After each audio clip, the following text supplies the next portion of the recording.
पाठ 10 अविकारी शब्द। इंडेक्लाइनेबल वर्ड्स, जो शब्द लिंग, वचन, काल से प्रभावित नहीं होते, अर्थात स्त्रीलिंग, पुल्लिंग, एकवचन, बहुवचन और सभी कालों में एक ही रूप में बने रहते हैं, उन्हें अविकारी या अव्यय शब्द कहते हैं। जैसे उदाहरण, लड़का अभी अभी विद्यालय गया है, लड़की अभी अभी विद्यालय गई है, लड़के अभी अभी विद्यालय गए हैं, लड़कियां अभी अभी विद्यालय गई हैं। ऊपर दिए गए वाक्यों को पढ़कर पता चलता है कि वचन और लिंग बदलने पर भी अभी अभी पद में कोई परिवर्तन, विकार या बदलाव नहीं आया। यह अविकारी या अव्यय शब्द हैं। अव्यय शब्द के भेद: क्रिया विशेषण, संबंध बोधक, समुच्चय बोधक, विस्मयादि बोधक। क्रिया विशेषण: चीता तेज दौड़ता है, दीनानाथ बहुत सोता है, सूर्य शाम को अस्त होता है, गौरैया डाल पर बैठी हुई है। उपर्युक्त वाक्यों में तेज चीते के चलने का ढंग, रीति बता रहा है। बहुत दीनानाथ के सोने का परिमाण या मात्रा बताता है।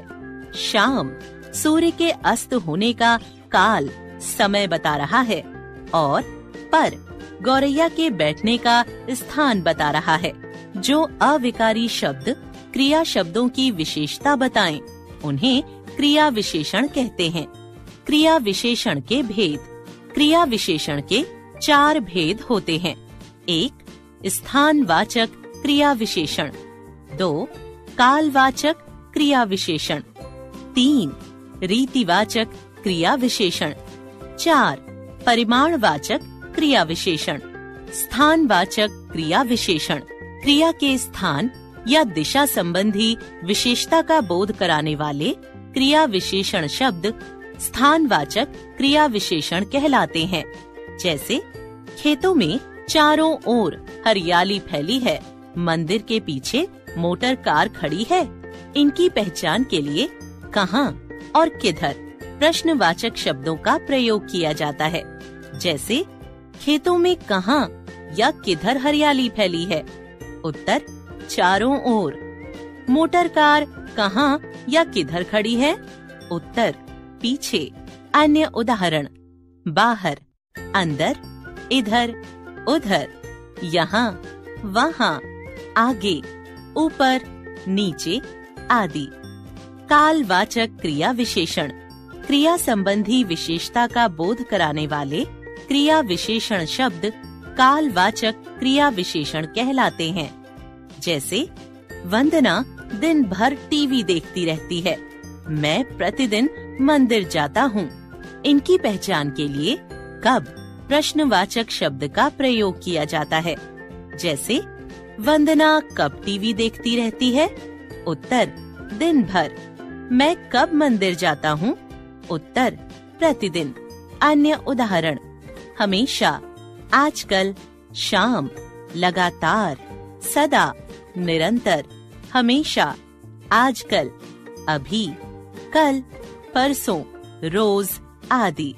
यह भी जाने स्थानवाचक कहाँ, कालवाचक कब, रीतिवाचक कैसे तथा परिमाणवाचक कितना या कितनी क्रिया हुई, इसकी जानकारी देते हैं।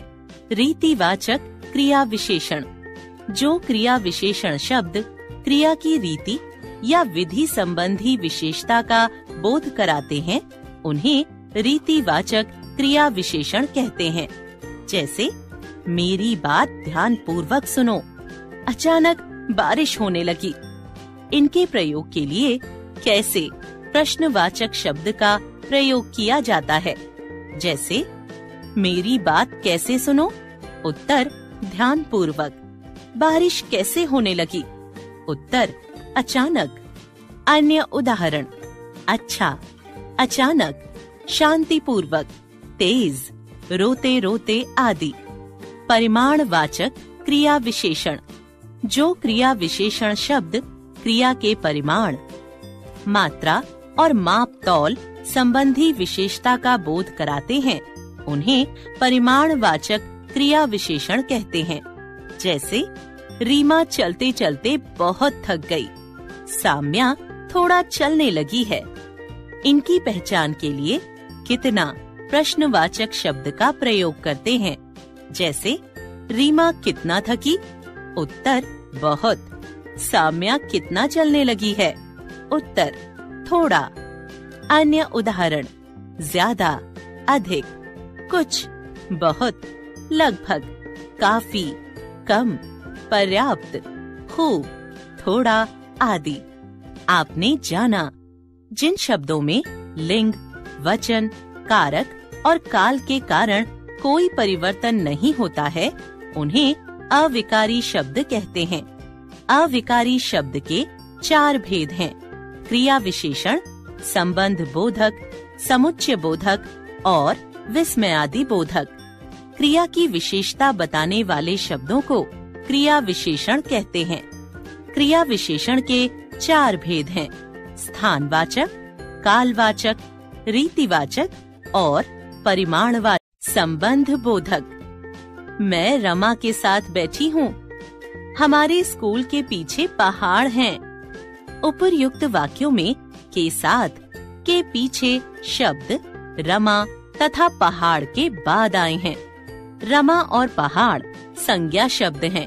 के पीछे और के साथ शब्दों ने संज्ञा शब्दों के साथ लगकर उनका संबंध अन्य शब्दों अर्थात रमा और पहाड़ के साथ दर्शाया है। ऐसे शब्दों को संबंध बोधक अव्यय कहते हैं। जो अव्यय शब्द संज्ञा या सर्वनाम के साथ लगकर उनका संबंध वाक्य के अन्य शब्दों के साथ बताते हैं, वे संबंध बोधक अव्यय कहलाते हैं।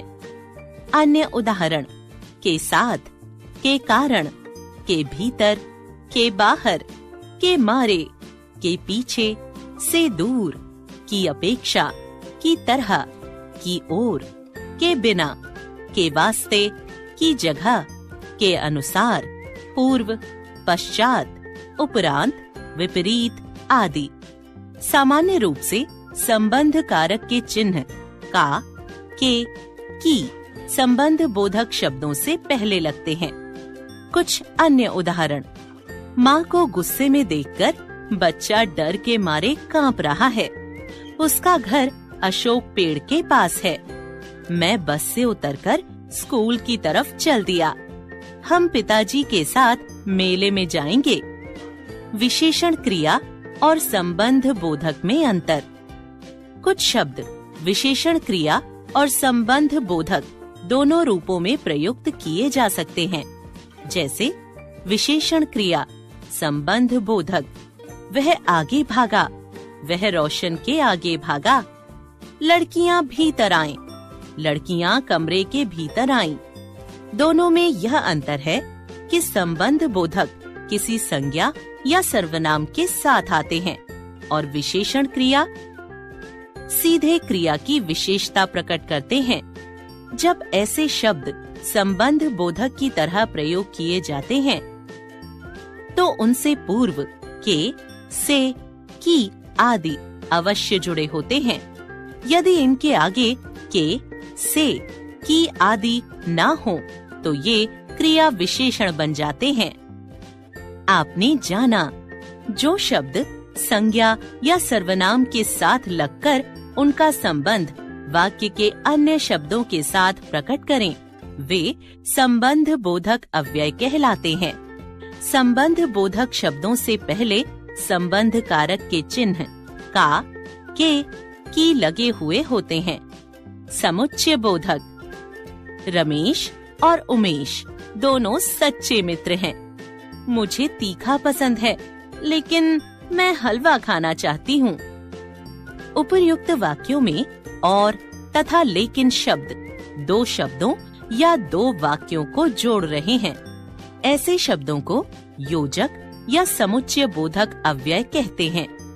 जो शब्द दो शब्दों, दो वाक्यों या वाक्यांशों को जोड़ते हैं, उन्हें समुच्चय बोधक अव्यय या योजक कहा जाता है।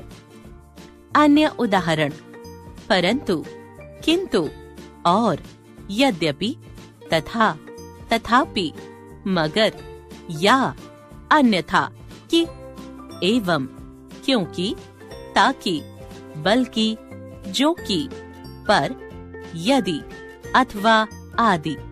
कुछ अन्य उदाहरण मैं आज स्कूल नहीं आ सकता क्योंकि मैं बीमार हूँ। डॉक्टर ने पूछा, तुम्हें इंजेक्शन लगा दूं या दवाई दे दूं? हम समय पर निकले थे, लेकिन ट्रैफिक के कारण देर हो गई। दवाई जरूर खा लेना, अन्यथा ज्यादा बीमार हो जाओगे। आपने जाना, दो शब्दों, वाक्यांशों या वाक्यों को जोड़ने के लिए समुच्चय बोधक शब्दों का प्रयोग होता है।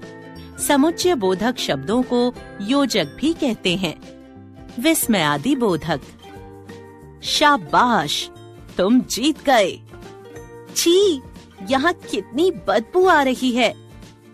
इन कथनों में शाबाश तथा छी आदि शब्दों से क्रमशः हर्ष एवं घृणा आदि भावों का बोध हो रहा है।